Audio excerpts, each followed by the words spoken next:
Auzubillahi minash-shaytanir-rajim. Bismillahir-rahmanir-rahim. Rabbi shrah li sadri wa yassir li amri wahlul 'uqdatam min lisani yafqahu qawli.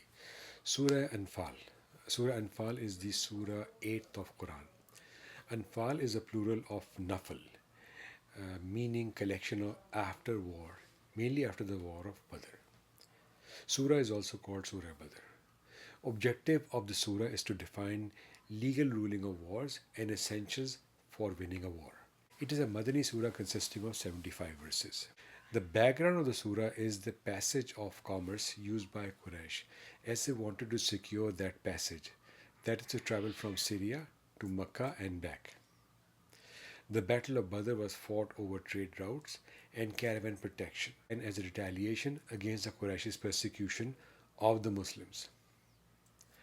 As a further explanation, the Quraysh were a powerful tribe of merchants who confiscated the properties of Muslims who fled Mecca to Medina. The Muslims were economically struggling and raided Meccan caravans to survive. The Quraysh were heavily reliant on caravan trade and viewed the raids as a threat. The Muslims planned to intercept a wealthy caravan led by Abu Sufyan, who was the Quraysh's leader. The Quraysh mobilized an army to protect the caravan and confront the Muslims. The Muslims believed that Allah helped them by sending angels to fight alongside them. Ayat number 1 to 14 defines qualities of believers and Battle of Badr. 5 qualities are defined. Number 1, remembrance of Allah. Number 2, faith. Number 3, reading Quran. Number 4, trust in Allah.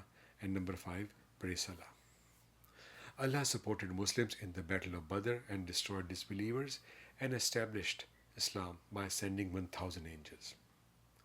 Ayat 15 to 40 talks about jihad against the pagans of Mecca. Muslims were forced to hijrah after facing persecution. Allah asked Muslims to fight back against oppression and crimes and do their best as Allah is with the believers.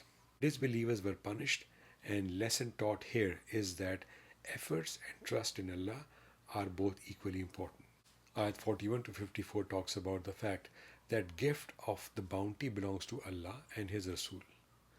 Allah will always keep Muslims as long as they stand firm and keep remembering Allah and be patient. Disbelievers are beaten at their backs and faces by angels at the time of their death. Lesson here is that perseverance is success. Ayat 55 to 75 suggests that Allah disliked deception. After making treaties, stand by them as long as the opponent is standing by. Muslims should build strong armies. That's one of the messages. Those who migrated due to persecution from Mecca to Medina and struggled in the cause of Allah are true believers and will have greater reward and forgiveness. Lesson here is that pursue peace to the maximum extent possible. Assalamu alaikum wa rahmatullahi wa barakatuhu.